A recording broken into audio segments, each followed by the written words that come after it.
तो आज की इस वीडियो में मैं आपको बताऊंगा कि वीपीएन क्या होता है।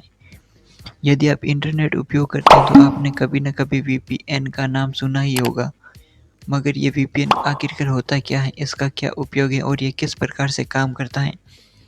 चलिए आज की इस वीडियो में मैं आपके सारे क्वेश्चनों का जवाब दूंगा। साथ ही आज हम ये भी जानेंगे कि वीपीएन किसको उपयोग करना चाहिए और वीपीएन का उपयोग करने के क्या फ़ायदे हैं और क्या नुकसान है। तो चलिए आज के इस वीडियो को शुरू करते हैं। अगर आप हमारे चैनल पर पहली बार हैं तो हमारे चैनल को सब्सक्राइब करें। तो सबसे पहले हम बात कर लेते हैं कि वीपीएन आखिरकार होता क्या है। वीपीएन एक बेहतरीन टूल है जो हमारे डेटा को सुरक्षित करने का कार्य करता है। जब भी कोई यूजर वीपीएन का उपयोग अपने मोबाइल या सिस्टम में करता है तो वीपीएन उसके पर्सनल डाटा और लोकेशन को हाइड कर देता है, जिससे यूजर के डेटा को किसी भी प्रकार का खतरा नहीं होता है। इसका उपयोग ज़्यादातर सरकारी संस्था, हॉस्पिटल, एजुकेशन इंस्टीट्यूट और बड़े बड़े कॉरपोरेशन में होता है। इन संस्थानों द्वारा वीपीएन का उपयोग इसलिए भी किया जाता है ताकि ये अपनी डेटा को ऑथोराइज्ड यूजर के एक्सेस से बचा सके। वीपीएन आपकी डाटा को पूरी तरह से सुरक्षित करने के साथ साथ आपकी लोकेशन को भी हाइड कर देता है, जिससे कोई भी आपके लोकेशन का पता नहीं लगा सकता। वीपीएन का full form virtual private network होता है, जो सभी तरह के डेटा को, यानी जो ज़रूरी है और जो ज़रूरी नहीं है, सभी को सिक्योर रखता है। आम व्यक्ति जो इंटरनेट का इस्तेमाल ब्राउजिंग करने के लिए करता है, वो भी वीपीएन एप्लीकेशन के जरिए वीपीएन सर्विस का इस्तेमाल अपने मोबाइल या फिर अपने कंप्यूटर पर बड़ी आसानी से कर सकता है। तो हम बात कर लेते हैं कि आखिरकार वीपीएन किस प्रकार से काम करता है।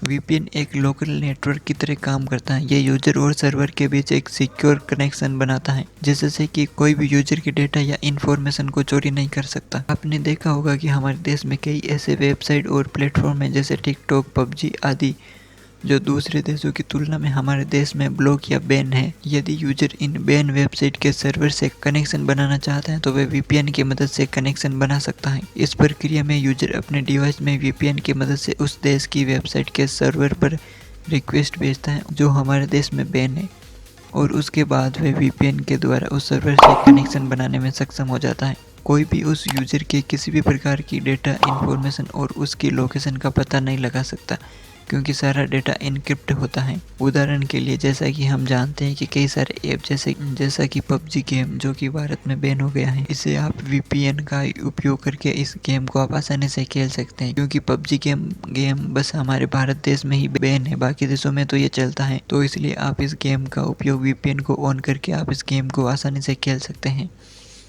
वीपीएन के जरिए आप उन सभी ऐप या वेबसाइट को एक्सेस कर सकते हैं जो प्राइवेसी पॉलिसी के तहत हमारे देश में बैन है। वीपीएन का इस्तेमाल करने के लिए इंटरनेट पर बहुत सारे सॉफ्टवेयर हैं। कुछ वीपीएन फ्री वर्जन है और कुछ पेड वर्जन है, जिनका इस्तेमाल आप अपने स्मार्टफोन और कंप्यूटर दोनों में इंस्टॉल करके आसानी से कर सकते हैं। इसके बाद हम बात कर लेते हैं कि वीपीएन का उपयोग कैसे करें। तो सबसे पहले आप एक अच्छे वीपीएन सर्विस प्रोवाइडर का चुनाव कीजिए जिसे आप उपयोग में लेना चाहते हैं। फिर उसकी वेबसाइट में जाकर आप अपने सिस्टम के अनुकूल सॉफ्टवेयर को डाउनलोड कर लीजिए। यदि आप एक मोबाइल यूज़र हो तो आपको प्ले स्टोर में जाकर इसे डाउनलोड कर लेना चाहिए, क्योंकि वहाँ पर आपको कई सारे ऐप्स और भी मिल जाए। डाउनलोड करने के बाद आपको अपना वीपीएन अकाउंट बना लेना है और उसमें आपको लॉगिन कर लेना है। लॉगिन करने के बाद आप वीपीएन का आसानी से यूज़ कर सकते हैं। इसके बाद हम बात कर लेते हैं कि वीपीएन के क्या क्या फ़ायदे हैं। तो वीपीएन का सबसे बड़ा फ़ायदा ये है कि इसका उपयोग करके आप किसी भी ब्लॉक वेबसाइट को एक्सेस कर सकते हैं। दूसरा बड़ा ये फ़ायदा है कि इससे हम अपने कंट्री लोकेशन को बदल सकते हैं। जैसे कि कोई वेबसाइट हमारे देश में बैन है तो वो हम अपने कंट्री लोकेशन को बदल कर उस ब्लॉक वेबसाइट को एक्सेस कर सकते हैं। तीसरा मुख्य फ़ायदा ये है कि इसमें सारी इन्फॉर्मेशन इनक्रिप्ट होती है, तो आप इसका उपयोग कर हैकर से बचने के लिए भी कर सकते हैं। 4 नंबर, इसका डेटा वीपीएन के उपयोग से कितना सिक्योर है, ये इस बात पर डिपेंड करता है कि आप कौन सा वीपीएन उपयोग कर रहे हैं, क्योंकि मार्केट में वीपीएन के पेड वर्जन भी आते हैं और फ्री वर्जन भी आते हैं। इसके बाद हम बात कर लेते हैं कि वीपीएन के नुकसान क्या हैं।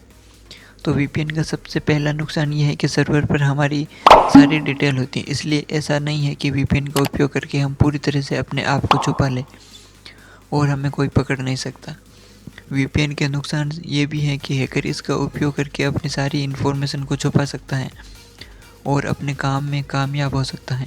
तीसरा बड़ा नुकसान ये है कि यह कोई नहीं कह सकता कि वीपीएन सर्वर आपकी डेटा का कोई मिसयूज नहीं करेगा, क्योंकि उसके पास आपके द्वारा एक्सेस की गई सारी इन्फॉर्मेशन होती है।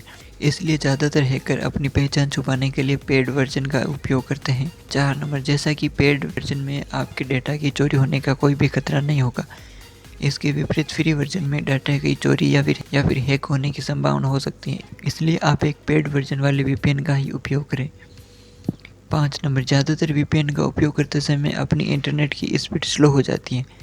ऐसा इसलिए होता है क्योंकि आपके और गूगल के बीच एक और सर्वर जुड़ा होता है, जिसे कि वीपीएन सर्वर कहते हैं।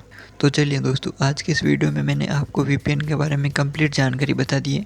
अगर आपने अभी तक हमारे चैनल को सब्सक्राइब नहीं किया तो आप हमारे चैनल को सब्सक्राइब कर सकते हैं। मिलते हैं नेक्स्ट वीडियो में।